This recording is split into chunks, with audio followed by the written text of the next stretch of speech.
안녕 친구들, 난 세린이라고 해. 아름다운 꽃들과 나비가 춤추는 이곳은 어디일까? 바로 우리와 함께할 정영선 선생님이 머무는 공간이자 선생님이 일을 하시는 곳이야. 그럼 선생님을 만나볼까? 선생님, 전국의 초등학생들에게 소개 부탁드려요. 일단 나는 정영선이라는 사람이고 할머니고 나이는 이제 그냥 70을 훨씬 넘은 그런 할머니예요. 그렇지만은 여전히 여러 현장에 직접 나가서 정원도 만들고 공원도 만들고 혹은 도시 문제도 해결하고 또 여러분들이 뛰어놀 수 있는 공간들 같은 것도 조정하고 하는 다양한 일을 하고 있는 사람입니다. 조경 활동에 대해 자세히 알고 싶어요. 알려주세요. 지금 내가 내 직업을 이야기했는데 굉장히 근사한 직업이에요. 예를 들면 우리나라에 많은 공원들이 있는데 이런 공원들을 누가 만들었을까? 그게 바로 조경가들이 만드는 거고, 예를 들어서 여러분들이 주로 살고 있는 아파트 단지라든가 혹은 시골에 무슨 그 주거단지라든가 그런 주변에 나무 심고 꽃 심고 뭐 길 만들고 예를 들어 연못 만들고 기타 등등 여러 가지 일하는 게 누군가 하면 조경가예요. 정영선 선생님은 우리나라 주요 장소들의 조경을 맡아오셨대. 어떤 곳이 있는지 살펴볼까?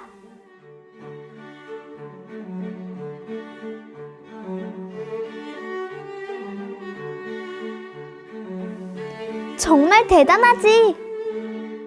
한 번쯤 가본 친구도 있을 거고 아직 가보지 못한 친구도 있을 텐데 안 가봤다면 언젠가 꼭 가서 우리나라의 아름답고 꽉 찬 자연을 느껴보길 바래.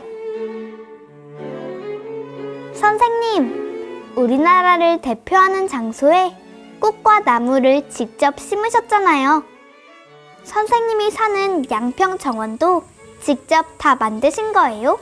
우리 집은 옛날에 바깥에 있는 냇물하고 거의 같은 수준의 섭지였고 그 섭지를 산 이유가 우리나라 식물들을 이렇게 개발해 나가면서 섭지식물 연구소를 만들려고 샀던 건데 어쩌다 보니까 이걸 급하게 집을 짓게 돼 가지고 흙을 가지고 다시 이제 이렇게 사람이 살 수 있는 공간으로 만들고 화들짝한 튤립이나 이런 꽃들처럼 이렇게 막 아주 강렬한 맛이 없더라도 아름답게 보일 수 있게 아름답게 볼 수 있는 눈을 길러주는 것이 내가 해야 될 일이다 그렇게 생각하고 지나왔어요. 어떤 지역에 옛날부터 저절로 퍼져 살고 있는 고유한 종을 자생종이라 부른다고 들었어요. 선생님이 소개하고 싶은 한국 고유의 재래종 꽃과 나무가 있나요?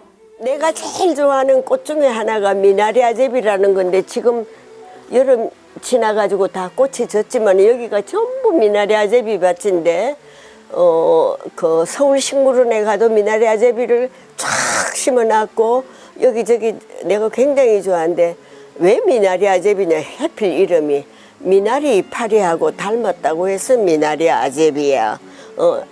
봄에 노란 꽃 펴요. 애기 똥풀 굉장히 나쁜 꽃 이름이죠, 그죠? 세상에 왜 애기 똥풀이야? 참 이쁜 꽃이에요. 노랗게 피는데 그거는 아무 데서나 잘 자라. 진짜 건강하고 어디서나 있고 꽃시장에 내놔도 손색이 없지만 애기 똥풀이라는 이름으로는 장사가 안 되겠지.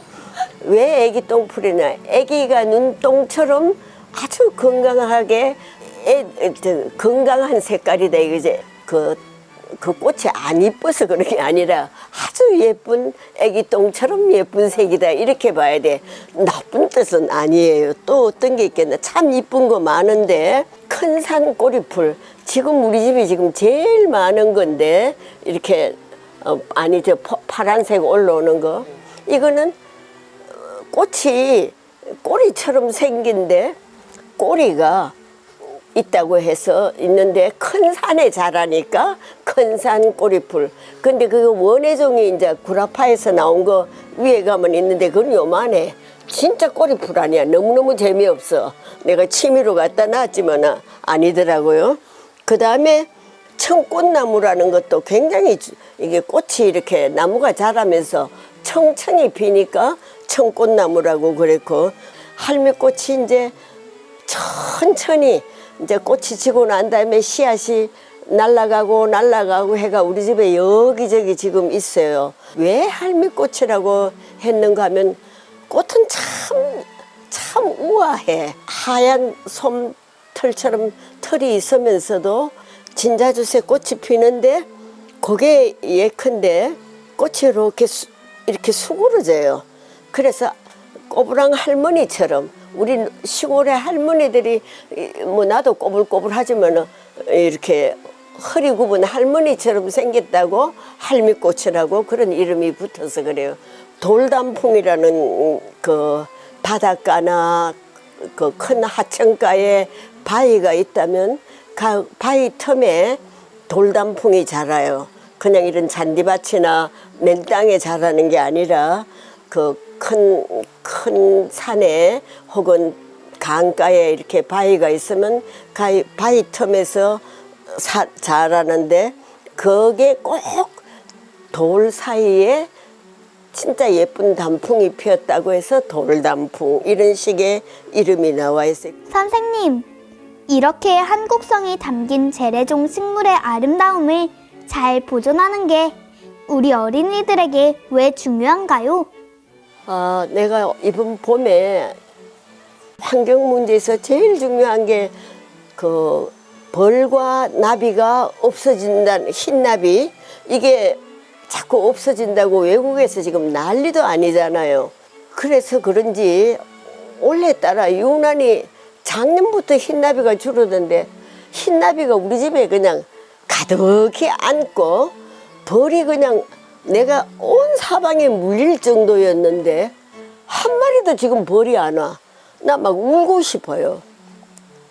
그러니까 우리 집에 벌이 없을 때는 이렇게 벌이 좋아하는 식물이 많은데도 없을 때는 벌이 점점 없어진다는 거는 지금 이 지구 문제로 지금 제일 중요한 문제로 나오고 있고 그래서 옛날에 왕께서 황태자 시절에 왕자일 때 굉장히 자연운동을 많이 하시고 여러 그 가난한 나라의 자연보존 운동하기 위해서 또 동물을 그 보호하기 위해서 정말 많은 운동을 하셨는데 어린이들한테 벌 자체의 중요성 꿀을 먹기 위한 벌이 아니라 벌이 얼마나 이 자연계를 유지하는데 중요하다는 걸 생태적으로 중요하다는 걸 가르치기 위해서 어린이들과 더불어서 벌집도 만들고 벌도 키우고 하셨습니다. 그걸 벌써 굉장히 오래전에 내가 그 옛날에 그걸 보면서 저분은 참 앞서가는구나. 우리나라는 그때만 하더라도 나는 벌이 너무 많아서 탈인데 이 칼판이었는데 어느 날 보니까 뭐 벌이 하나도 안 오니 참 진짜 갑갑하고 눈물 나고 속상하고 그렇다고요. 어린이 여러분들한테 꽃에서 꽃으로 꽃가루를 날리고 씨앗을 번식시키고 해주는 벌이 없다면 이 아름다운 꽃들은 어떻게 번지느냐. 대책 없는 거죠. 응? 우리가 꿀을 먹고 안 먹고를 떠나서 이 세상을 녹색으로 유지하는 굉장히 중요한 벌인데 그게 없고 나비조차도 왜 흰나비부터 없어지느냐는 이야기죠. 큰일 났다는 이야기죠. 흰나비도 이 기후변화에 지금 더위에 못 적응한다든가 뭐 자세히나 모르겠는데 흰나비 자체도 지금 이제 거의 올해부터 여기 몇 마리 나타나면 내가 고맙습니다 하고 소리 질러. 애들 보고. 걔들이 알아듣지도 못하는데 오셨네요 하고. 그만큼 자꾸 없어지는 게 정말 아쉽다 이거지. 그러면 그거를 도시에 사는, 아파트에 사는 엄마 아빠가 그런 문제를 다 인식하고 계시는지, 또 우리나라 지도자들이 그런 걸 다 인식하고 계시는지, 선생님들이 다 그런 걸 인식하고 계시는지 모르지만은 어린이 여러분들이 그 외국의 어린이들처럼, 외국의 어린이들 자유운동 많이 하잖아요. 자유운동. 어린이 여러분들이 오늘 나한테 이야기 듣고 꼬맹이들이지만은 나중에 나비를 보호합시다 하고 한번 운동도 나랑 같이 해도 돼요. 하고 싶고요. 당연히 없어지지. 당연히 없어지지. 번식을 못 하잖아. 씨앗이 날아가서 있는 그 자리 근처는 되지만 멀리 못 가잖아. 멀리 못 가는 거지. 그건 있을 수 없는 얘기.